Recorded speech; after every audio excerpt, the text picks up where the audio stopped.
안녕하세요. 생명보험 설계사 등록시험 보험 이론 및 윤리 5번째 시간을 강의할 정답만 콕 찍어 알려주는 남자 이준태 강사입니다. 이번 시간엔 지난 시간에 이어 생명보험 이론 4, 생명보험 약관 주요 내용 중 부활, 변경, 그리고 기타 사항에 대해서 공부해 보도록 하겠습니다. 자, 그럼 오늘도 힘내서 시작해 볼까요? Here we go! 먼저 계약의 부활을 살펴보겠습니다. 보험에서 부활이란 실효된 계약의 효력을 해지된 날로부터 3년 이내 회복시키는 걸 말합니다. 그런데 이런 부활은 요건이 충족되어야만 가능해요. 먼저 해지되었지만 해지 환급금을 받지 않아야 하고요.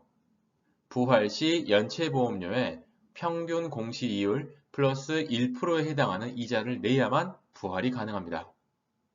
모든 요건을 충족하고 부활했다면 다시 신계약을 가입한 것처럼 절차가 진행돼서 고지나 진단, 심사를 또 받아야 합니다. 그 이유는 역선택, 즉 잘못된 선택을 할 수도 있기 때문이에요. 실효기간 동안 혹시나 상해나 질병이 발생했을지도 모르는데 무작정 부활시킬 수는 없으니까요.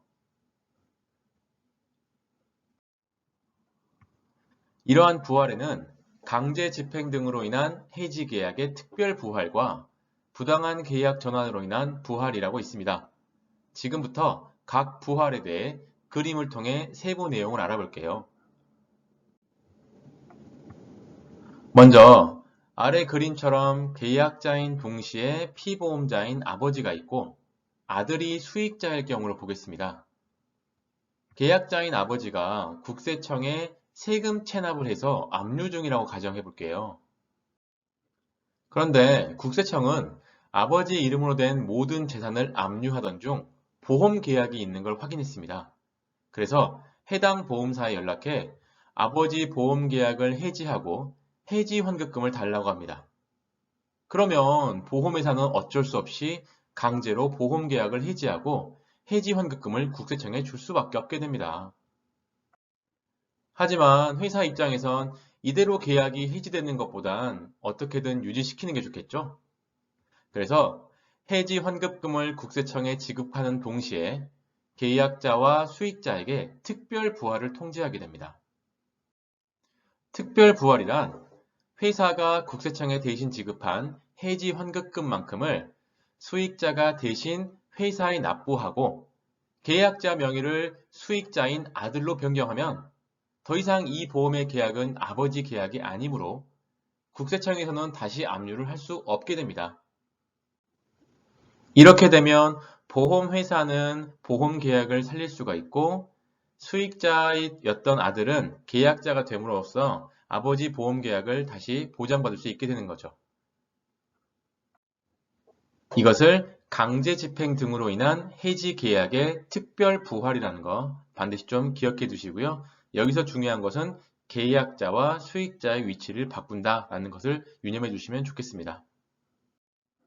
두 번째, 부당한 계약 전환으로 인한 부활은 설계사와 계약자 간에 일어나게 됩니다. 먼저 설계사가 계약자에게 신계약을 체결했어요. 그런데 얼마 지나지 않아 기존 계약보다 더 좋은 기능을 가진 계약이 나왔다며 기존 계약을 해지하고 새로운 계약을 체결하도록 권유합니다. 근데 알고 보니 새로 체결한 계약은 기존 계약보다 안 좋을 뿐더러 오히려 비싸게까지 한 거예요.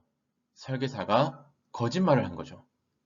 이를 알 리 없는 계약자는 설계사의 말대로 기존 계약을 해지하고 새로운 보험 계약을 체결하게 됩니다. 시간이 지나 설계사가 거짓말로 자신을 속였다는 걸 안 계약자는 6월에 체결한 신계약을 해지하고 3월에 가입한 계약을 다시 부활해달라고 했습니다. 하지만 이미 예전 상품은 판매가 중지되어 버린 거예요. 이럴 때는 어떻게 계약자를 구제할 수 있을까요? 보험업법 제97조에 따르면 이러한 부당한 계약 전환으로 피해를 입은 계약자는 기존 계약이 소멸된 날로부터 6개월 이내에 소멸 계약을 부활시키고 신계약을 취소해달라고 요청할 수 있는데 이 경우 회사는 특별한 사유가 없는 한 승낙해야 한다고 나와 있습니다. 그렇기 때문에 3월에 가입했고 8월에 부활을 신청했기에 이 요청은 받아들여져야 한다는 것이죠. 여기서는 6개월이라는 숫자를 유념하시고 방금 공부했던 두 가지 부활 모두 특별한 케이스인 만큼 부활 절차에 대해 공부하시면 시험에 꼭 도움이 되실 거라 믿습니다. 이번엔 내용 변경에 대해 알아볼게요. 보험계약은 보험기간 중간에 가입 종목이나 금액 등을 변경할 수 있는데요. 먼저 보험 종목 변경은 예를 들어 연금보험을 저축보험으로 변경하는 것처럼 보험 자체를 바꾸는 것을 말합니다. 이는 1년 이상 경과한 계약에 대해서 회사가 정한 방법에 따라 이루어지게 되는데요. 두 번째 변경은 가입 금액도 바꿀 수 있습니다. 예를 들어 주계약 1억을 5천으로 줄이는 것처럼 말이죠. 이를 감액이라고 해요. 이렇게 감액을 하게 되면 보장 금액이 줄어든 만큼 납입 보험료도 줄어들게 되는데 기존에 적립된 적립금과 함께 줄어들게 됩니다. 그리고 줄어든 적립금은 다시 계약자에게 해지 환급금으로 돌아가는 거라 감액은 부분 해지로 간주되어집니다. 반대로 보장 금액을 올리는 증액은 불가능해요. 이것도 참고로 알아두세요.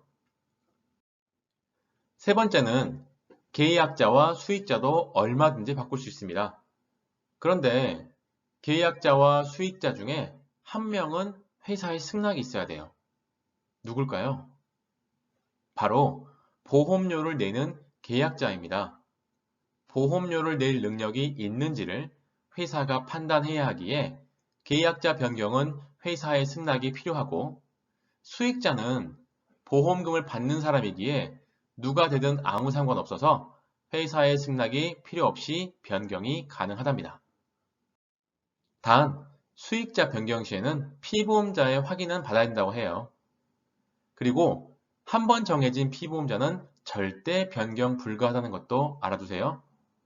결론은 계약자와 수익자는 변경할 수 있으나 피보험자는 절대 변경 불가하다. 다음으로 임의해지와 서면동의 철회권에 대해 공부해 볼게요.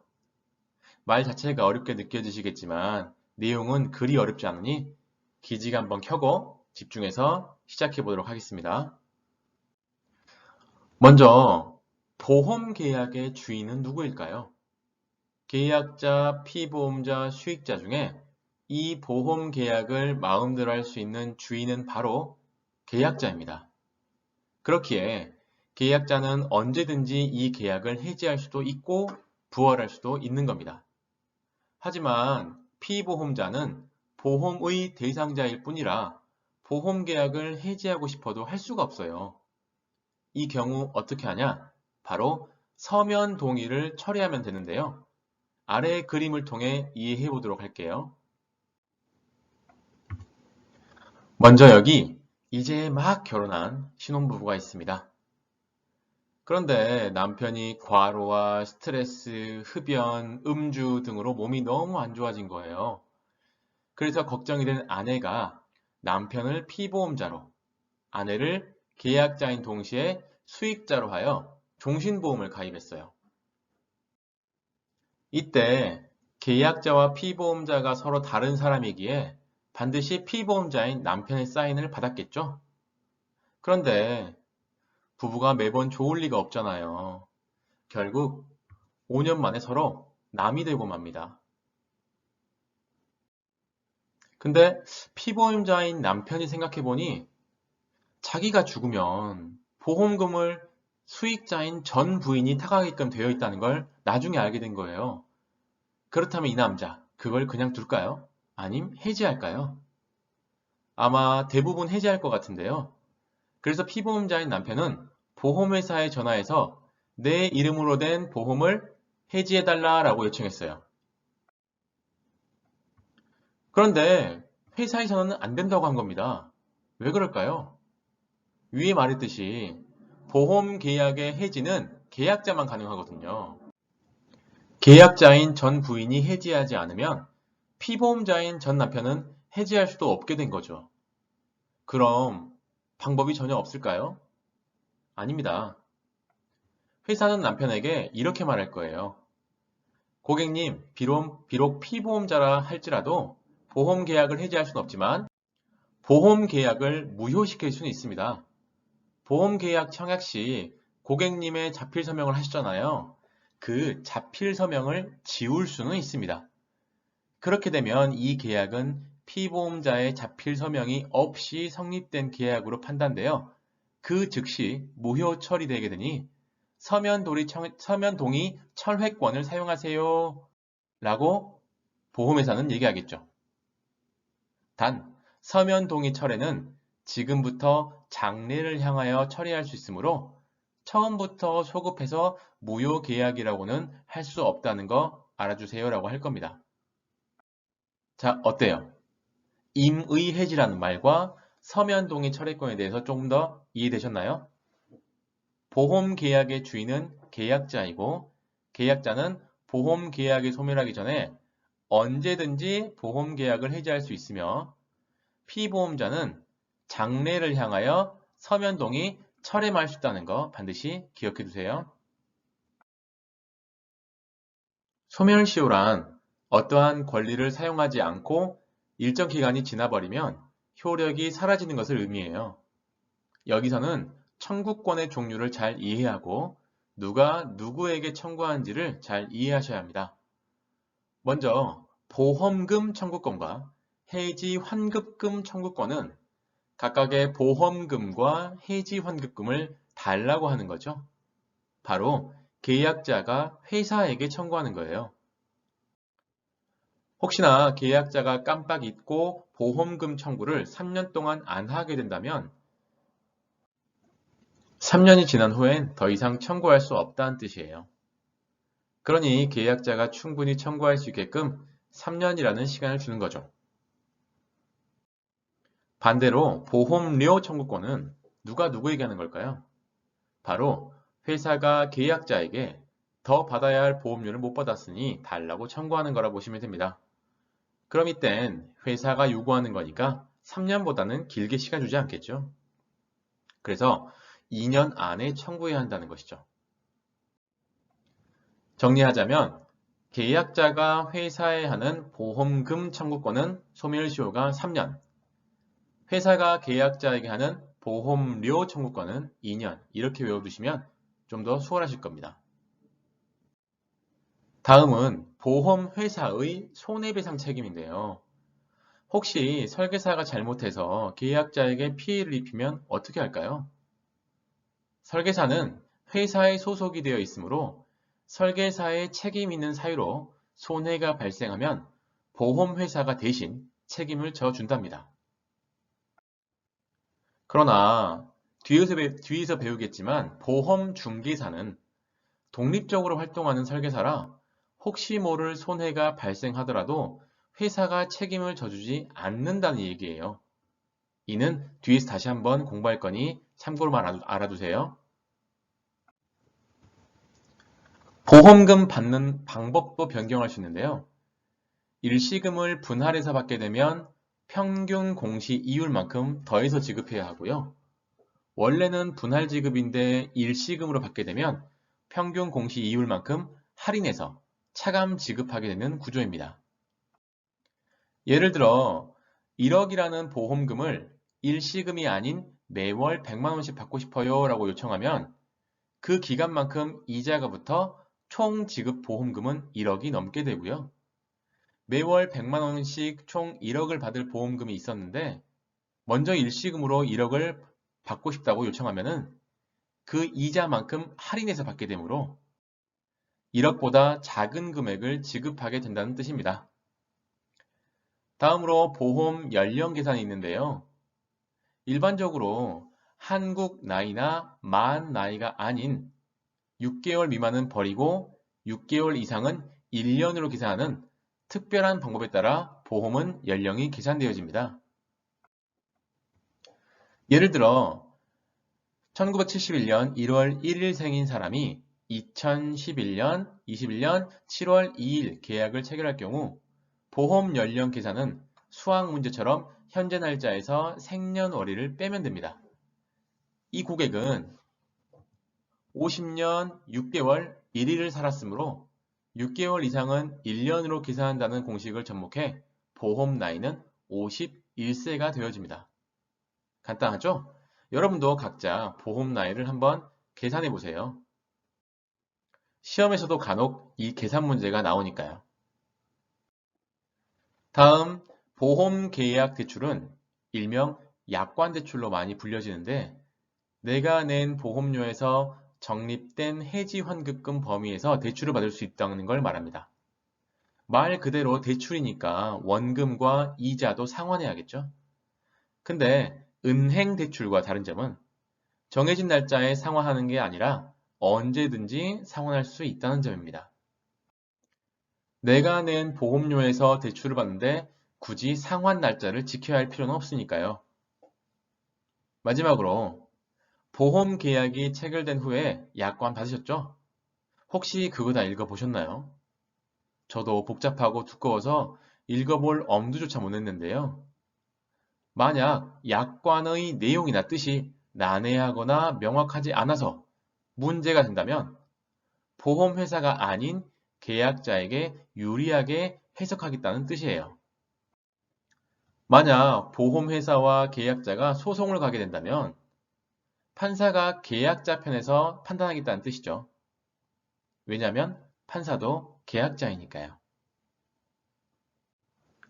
자, 이 부분에서는 소멸시효의 기간, 그 다음에 보험금 받는 방법 변경에 따른 가산지급이냐 할인지급이냐, 그 다음에 보험 나이의 연령 계산 방법, 그리고 대출액과 상환에 대한 것들을 다시 한번 유념해서 공부하시면 좋을 것 같습니다. 문제에서도 자주 나오니까요. 그럼 지금까지 배운 내용을 바탕으로 문제를 한번 풀어볼게요. 다음 중 부당한 계약 전환으로 인한 부활에 대한 설명으로 올바른 것은 부활에 대한 문제네요. 1번 부당한 계약 전환 시 보험 계약자는 기존 보험 계약이 소멸한 날로부터 1개월 이내에 소멸 계약의 부활을 청구할 수 있다. 아니죠. 1개월이 아니라 6개월이었죠. 2번 보험중개사가 행한 부당한 보험 계약의 전환일지라도 보험회사는 소멸한 계약의 부활을 승낙해야 한다. 이것도 아니죠. 보험중개사는 보험회사의 소속이 아닌 독립적으로 활동한 사람이므로 보험회사가 책임지지 않는다는 거 이미 다 알고 계시죠? 3번 부당한 보험계약의 전환으로 인한 부활은 기존 보험계약의 소멸과 새로운 보험계약의 체결이 동일한 보험회사를 대상으로 이루어진 경우에만 가능하다. 정답은 3번입니다. 같은 회사 상품에 대해서만 부활이 가능하고 다른 회사의 상품은 부당하게 계약 전환이 이루어졌다 해도 부활이 안 된다고 하네요. 지금까지 생명보험 약관에서 부활, 변경, 그리고 기타 사항에 대해서 공부해 봤습니다. 다음 시간에는 언더라이팅과 클레임에 대해서 간단히 알아보도록 하겠습니다. 그럼 다음 시간에 다시 만나요. 안녕.